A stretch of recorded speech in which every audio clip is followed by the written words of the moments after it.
Hello everyone, welcome back to Review and Rate.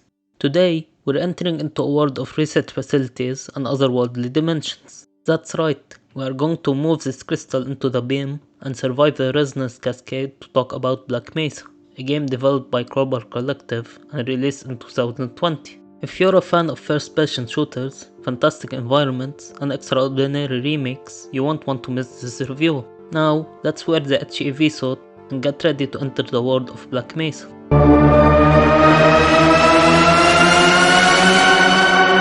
Black Mesa offers amazing gameplay and mechanics, adding to the already great Half-Life 1 experience with more fun and exciting new features. First, I know you are all wondering, what's really different here?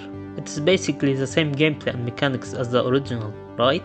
Well, I would answer that yes, it's mostly the same, but there are many things that are changed to make it even better.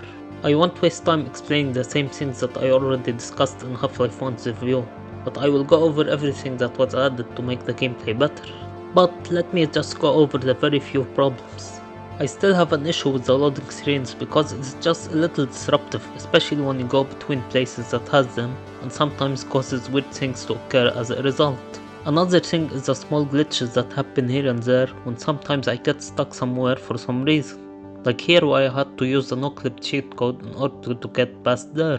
And I know this is a minor thing, but I noticed that when you fall in Zen sometimes, you don't fall all the way into the void before dying like here. Which is really strange because it only happens in some places. But other than this, everything else is great. The game is more like Half-Life 2 in terms of physics and how puzzles are made. There are certainly way more puzzles in here than Half-Life 1. Because obviously you have physics, and also because they changed the levels to make them more fun and challenging. Like here in the On a Rail chapter, it's not just you go to flip the switch to turn on the power. You have to also bring the track down by going all the way to inside the room and do just that. And levels in general are changed in some ways to make it more realistic. Like this here in Unforeseen Consequences. This thing here obviously has no power, so you have to flip a switch inside the room in order to turn it on and continue on your way. And this is how most levels are remade. There are other things related to enemies, like that you can use flares to burn zombies. Also, when you shoot them in the leg, they fall to their knees, showing us that they are feeling the shots depending on what you are firing at them. The crowbar is not simply just seen on the ground like in Half-Life 1. You actually find it in an electric door that someone had to put it there to close it and save themselves from the zombies. And we've got hostiles. The announcement system in Black Mesa is disrupted and changed to be under military command, showing us that they have taken control. System now under military command. The vehicle in On a Rail, if you are driving it and suddenly you want to leave it to do something, it doesn't just keep going. No, it feels that there is no pressure on it, so it stops without you doing anything to it. In questionable ethics, you can actually do tests and try some things in the labs, like choosing how to kill the alien grunt here, putting toxic gas into a place filled with headcrabs, or try this cool gun, and many other things. In Half-Life 1, when you have this cannon and fire with it, you feel like you have infinite rockets firing as much as you want. But here in Black Mesa, it makes much more sense. You have a finite amount of rockets, and each time you fire one, you have to reload the cannon with another, and so on. In Surface Tension, a short stealth section was added where you have to pass through the military soldiers without letting them see you and keep the security guard alive. You have the option to either stay stealthy or to kill them all but face the consequences as you do that. Also in that same chapter, when you escape the Gargantua chasing you and go to the top here, the creature can't kill you, so it starts pushing the block you are in to make you fall. In addition, levels are much more open. Like instead of having walls here and there like in Half-Life 1, you have glass walls, where you can see people through, showing us how big Black Mesa is. These are tons of examples of how Black Mesa reimagines the levels in terms of both realism, challenge and fun. Now in terms of scientists and security guards, firstly they feel more human, especially when you have conversations with them. They talk and joke about different things, letting you feel more connected to the place. Look at that! Freeman actually did show up for work this morning. Looks like somebody here owes me lunch. Well, good morning, Freeman. Shut up. When you do them harm or good, they react accordingly, letting you know how they feel about you with that action. Gordon, don't touch that. Go use another computer. When you want them to follow you, they don't just stop if you are way behind like in Half-Life 1. They keep following until you tell them to stop. Sometimes if it makes sense to the story, they refuse to follow you. Like here where the scientist feels more danger if he goes somewhere else. So he tells you that he doesn't want to follow you to your death. No interest in following you to your death. Also, people don't just follow you blindly. They actually interact with what's happening around them. So for example, here in Office Complex, when they see that the elevator is broken, they don't just stand there like idiots. No, they talk to you about it, and each one of them either sits down or goes stand somewhere else and stops following you. Everything feels much more realistic and believable. Finally, Zen is the one where its levels are the most changed, given that many players thought the original Zen was their least favorite chapter in Half-Life 1. I think the creators did a fantastic job reshaping the whole Zen world to a completely new kinds of ways. First, you get this really cool cutscene, showing Gordon teleporting to Zen. Here, take a look.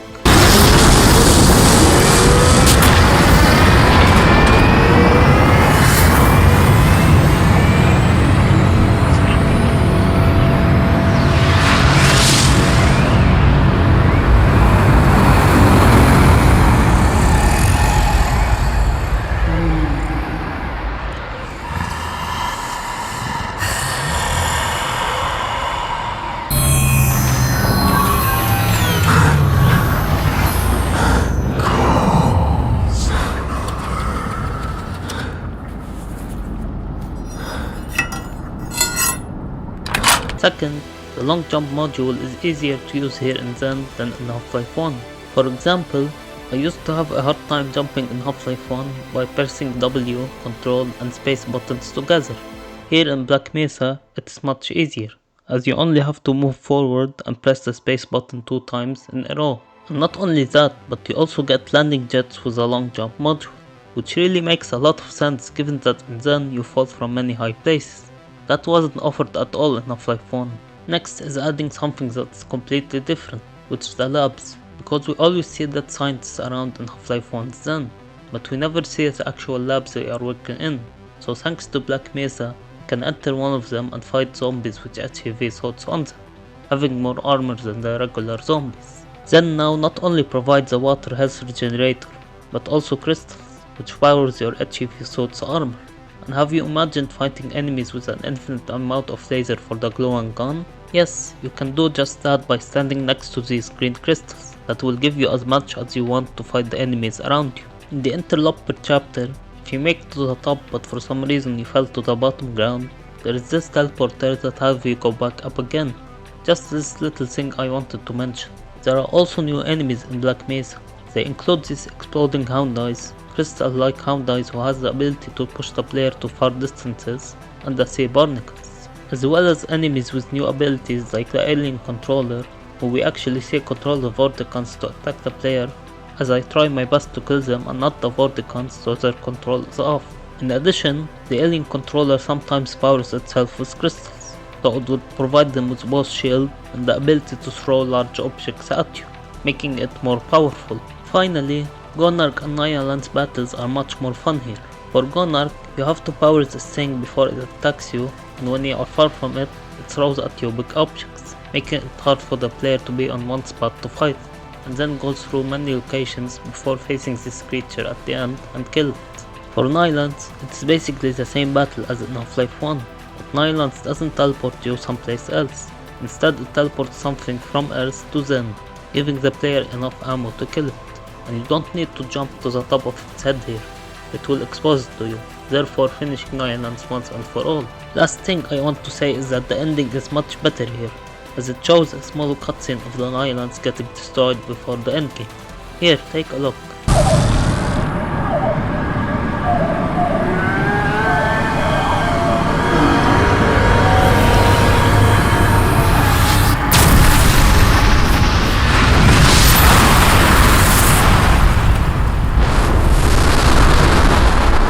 What a spectacular scene that is. Now, let's see what's changed in the story.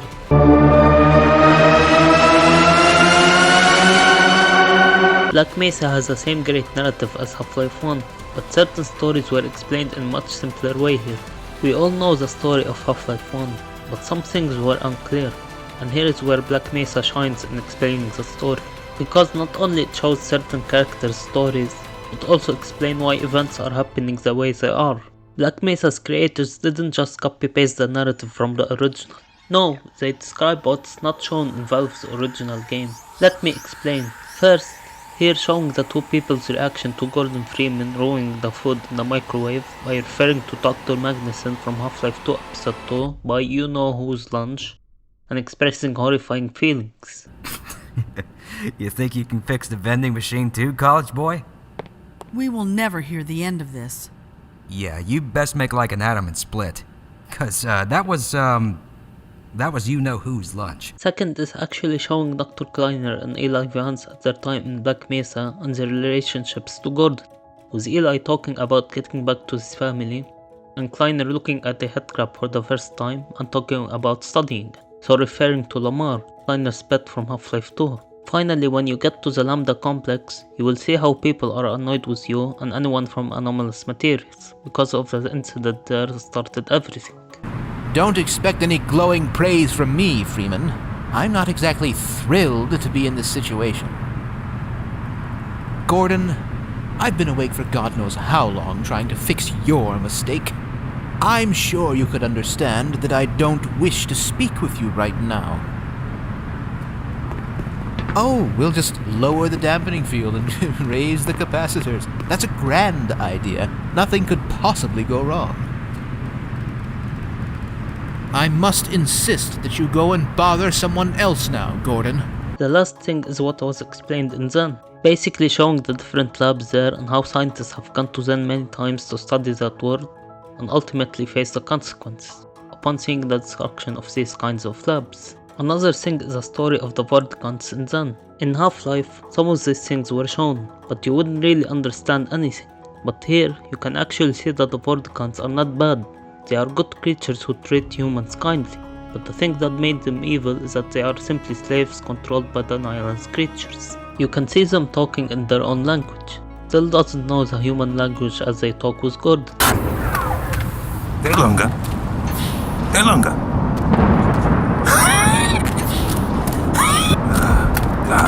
Sure. Ganga. Tejala. Chalunga. Chalunga. Kochala. Ritja. And as you enter through Interloper, you can see that Zen has its own technology, so the Nihilants using the Vortigaunts as workers for their own experiments. One of these experiments is creating alien grunts, simply soldiers that could fight through strong battles. Also, studying the humans themselves. Just like what the humans did to them, the Zen creatures are doing the same. We would have never seen this detailed explanation of different things in the story without all this. And that's how remaking a game's story should be. It's not like, oh yes, the same story, whatever. It's how you explain the events inside it to make it more clear. But now, let's get to the graphics.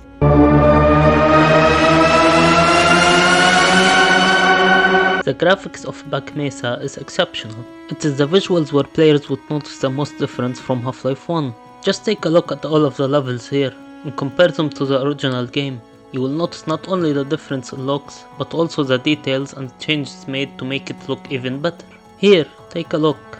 Good morning, and welcome to the Black Mesa Transit System. This automated train is provided for the security and convenience of the Black Mesa Research Facility personnel. Good morning, and welcome to the Black Mesa Transit System. This automated train is provided for the security and convenience of the Black Mesa Research Facility personnel. The time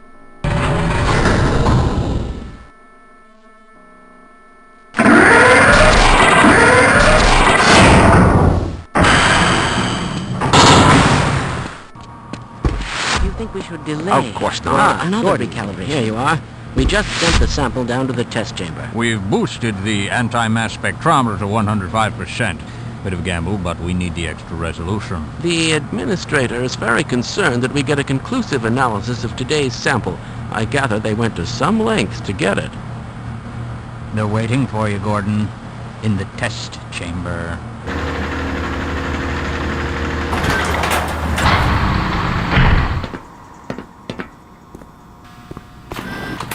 Ah, Gordon, there you are. Nice of you to finally join us, Doctor.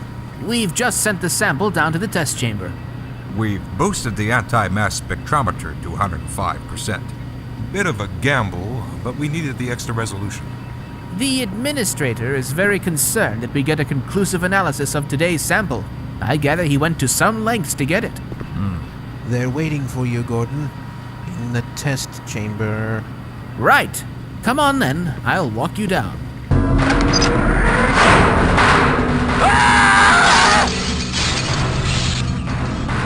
No! No! No! Get it off me! Get it off! Get it off!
that genius? Really wonderful visuals. Let's move next to the sound.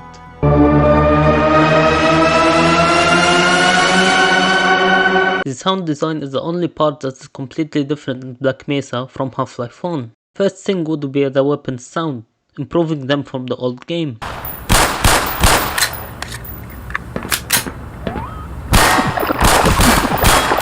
Then is the enemies, which their sounds are way more terrifying here, especially the zombies.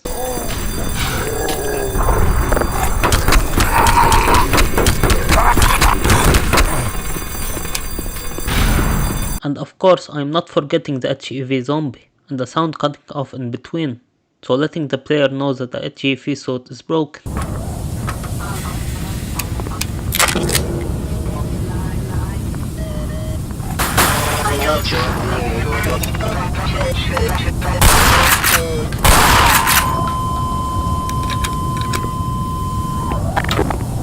Also, the HEV sound, which sounds like this when you wear it. Welcome to the HEV Mark IV protective system for use in hazardous environment conditions. Others include the health generating machine and the different armor generators compared to their original ones.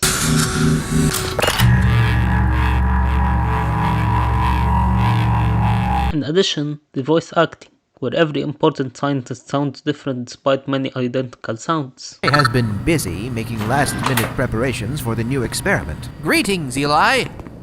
Morning, Izzy. I trust this morning finds you well. Gordon, good morning. I'm glad you're here. These last-minute changes, they're a bit strange to just... Oh! It's about to go critical. Also, the G-Man voice, who really did a great job taking the role, especially since he is not even the original actor. Gordon Freeman in the flesh. Or rather, in the hazard suit. I took the liberty of relieving you of your weapons. Most of them were government property. As for the suit, I think you've earned it. Next are the environment sounds, showing the player how the level feels.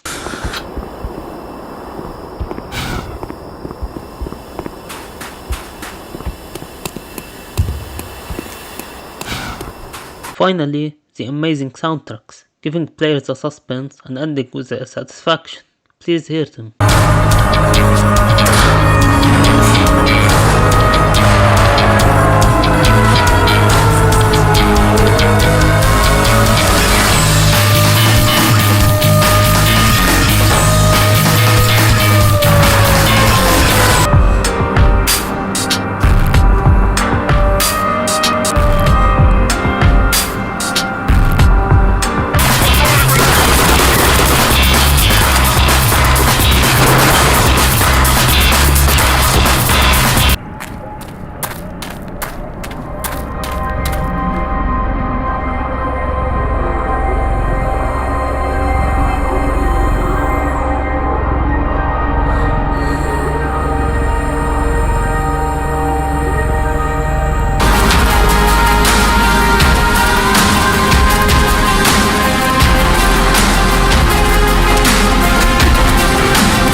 So, let's finish this off with the replayability.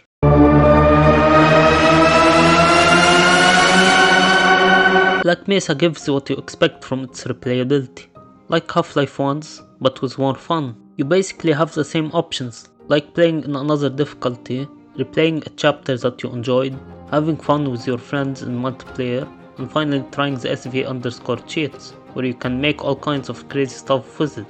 But in addition to all that, you also get the workshop mods. Here, you can try out every mod other people made, which gives an infinite amount of playability and new stuff to try. Let's summarize my overall impression of the game.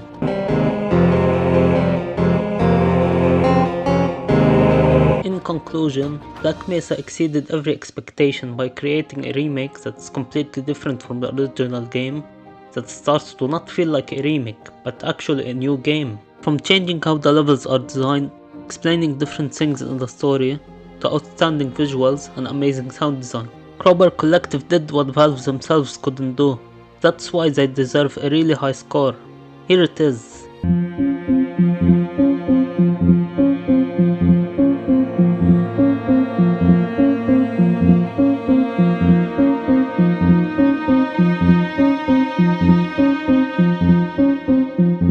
Don't forget to like and subscribe for more insightful review videos. Feel free to share your thoughts on whether the points I've raised resonate with you or if you have a different perspective, and leave your suggestions in the comments about which game you'd like to see reviewed next. That's it for today. I hope you enjoyed this video and thank you all for watching.